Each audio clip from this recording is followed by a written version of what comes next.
Hello, welcome back to Cracking the Cryptic, where this is a viewer requested puzzle. Well, I should actually use slightly different language, a viewer recommended puzzle. So this isn't a puzzle that a viewer has failed to solve, but one that they solved and said was just really beautiful.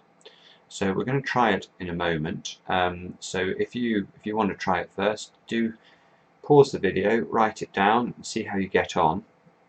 And I will now try and solve it, and as usual I'll employ standard techniques. So where I identify that a number can only go in exactly two places in a 3x3 block, so for example this 9 here and this 9 here mean 9s go in one of those two positions in this 3x3 block, and I'll just notate that.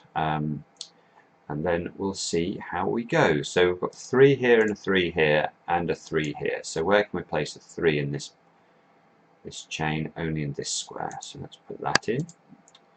And that means we can pencil mark 3s up at the top there.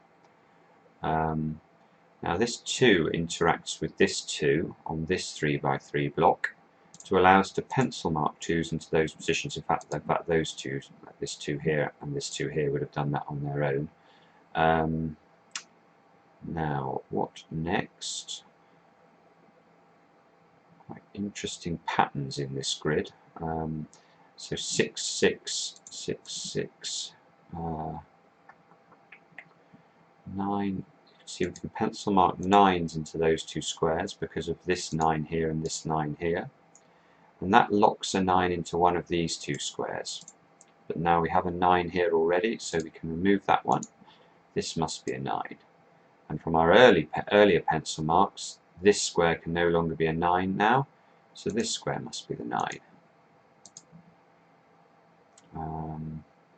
Where can we place a 7 in this 3x3 block? Well, only now in this square because of the 7s here and here. Let's put the 7 in and pencil mark 7s over on this side. So we're missing, and we can pencil mark 1s in because of this 1 here. In fact, 1's up there as well. So what are we missing here? 4 and 8. So 8s are going to have to go into one of those two positions, and we can't say anything yet about 4s. In fact, there's only one 4 in the whole grid.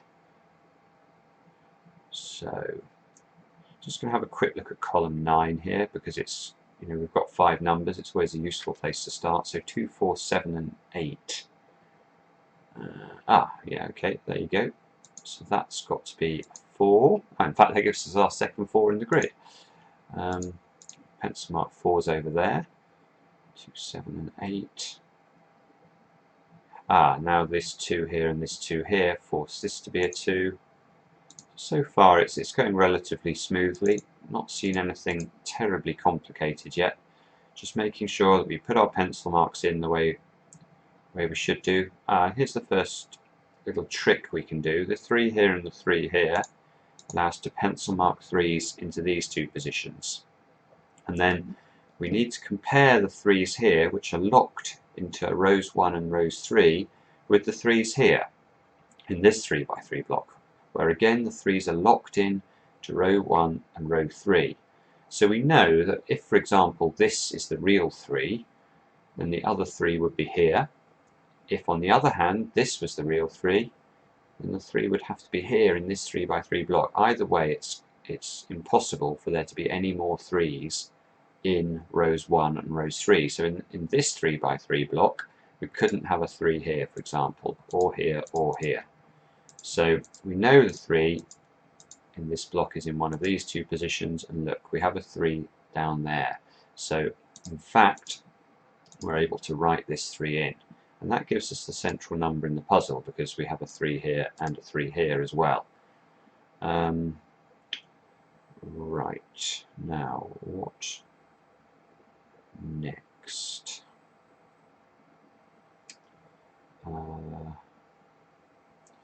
So what numbers are we looking for down this side then? 7 and 8. Okay, that may be why this puzzle's been... Oh, yes.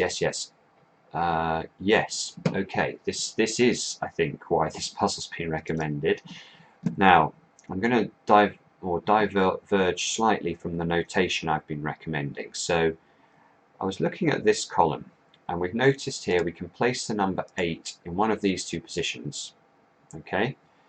Now, when you get this sort of thing, it's always worth considering the X-wing, because, you know, the fact that these are locked, or the 8s are locked into exactly two positions, should always make you think, I wonder if there's another column where the 8s are locked into the same rows of the grid. Now let's have a look at column 1 here. This 8 is so powerful because it removes the 8 from either of these two squares. So an 8 could go here, or here, as we identified earlier, but not here.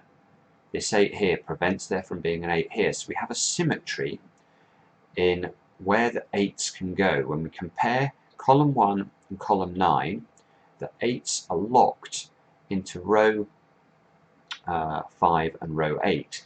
Now, this is so beautiful, and do pause the video now and just take a quick stare at it, because it really is worth it. And the reason I think it's beautiful, I'm going to explain it now, is what does the X-wing mean? Well, it means, just as with this 3 is a version of an X-wing that we had up here, it means that we can't have any more 8s in row 5 and row 8. So in particular, when we slide across here, for example, there cannot be an 8 in either of these positions, because the X-wing is going to rule it out. We either know there'll be an 8 here or an 8 here. That's absolutely forced. So there can't be an 8 here or here. And look here, we have an 8 there as well. So the 8 in this central block is locked into one of these 4 outside positions on the diagonal. But now let's look at the other numbers that we have. We have a 1, a 2 and a 9 here already in row 5. And what do you know? A 1, a 2 and a 9 already in column 5. So in fact, the 1, 2 and 9 must also be on these diagonals like this. And there, I suspect, is the critical step to solving this puzzle. There is a sort of hidden quadruple that we've just discovered in this central 3x3 block. So in particular, let me sort of explain it very clearly. We know that the numbers, there are 4 numbers here, the numbers 1, 2, 8 and 9 locked into these 4 squares. We know that they can only go in these 4 squares in this central 3x3. So this 6, for example, this cannot take one of those positions. This 6 is impossible. This is the only place a 6 can go. So we can write that 6 in now, believe it or not, because of all this work that we've just done to discover this hidden quadruple. Wonderful. And thank you very much to the gentleman who recommended this. That really is sensational. So now you can see we can place a 6 here by simple Sudoku rules, and a pencil mark 6 is there just for good order, but we need to revisit this block obviously, because what numbers are we missing now? We're missing the numbers 4, 5 and 7. So you can see we can't place a 7 here, so the 7s are locked into one of those two positions. 4 can go into one of those two positions, I think, and is 5 unrestricted? Ah, no, hang on, 7 here, so there's a 7 actually, I could have found that earlier in that square. So in fact the 7 is locked into this square. And this, there's a 4, 5 pair there in this central 3x3. I really do like that. That is very, very cute. So now this 7 here and this 7 here interact on this block with this 7 to allow us to place a 7 in this square. That means that this must be a 7, and you can see this is going to unwind the X-wing. So let me just show you to make sure that we understand what's going on here. We know that the 8 was locked into one of these positions. So the moment I place the 7, I'll be able to place the 8 here, but also the 8 over here as well, because we know that the position of the 8s will be on the cross sections of the X. It'll be either here and here, or here and here. So once this becomes a 7, we know that obviously this will be an 8. It's the only place an 8 can go now in the column, but we also know this will be an 8. The moment we put that 8 in, this must be a 1 because of the earlier pencil marks. Therefore, this must be a 1. We can tidy up some of the hidden quadruple look there. Might be able to do more of that if I stared at it for a while, but now we can lock a 4 into this position just because of it's the only place a 4 can go. And we'll carry on for a little bit longer, but I do rather suspect that the puzzle is solved now. Pencil mark some 8s there, pencil mark some 8s there. This square here can only be a 4. That gives us a 4-9 double. In this 3x3 block, we have to put a 4 somewhere. It's going to one of these two squares, matching the 9. So this position here must be a 5, which is the missing number. Let's pencil mark 5s over there. 5 here. Can we do anything more with that?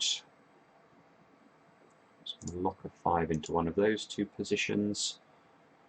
Actually, 8s are locked into those two positions as well, so we have a 6-8 pair, so this can't be a 5, but 5's forced downwards, which means this is a 5 here, hopefully, if everything's working out, which means we unwind the 4 and the 5 in the middle, yes.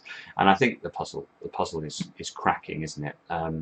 So, fantastic. I absolutely love this, and please do keep this sort of thing coming. If you come across a Sudoku in your daily lives and you think, oh, that really is lovely, it would make a great video, please let us know, because this is exactly the sort of thing that we enjoy showing to the rest of the viewers. Thanks for watching. If you enjoy the content, please subscribe to the channel. We'll be back soon with another edition of Cracking the Cryptic.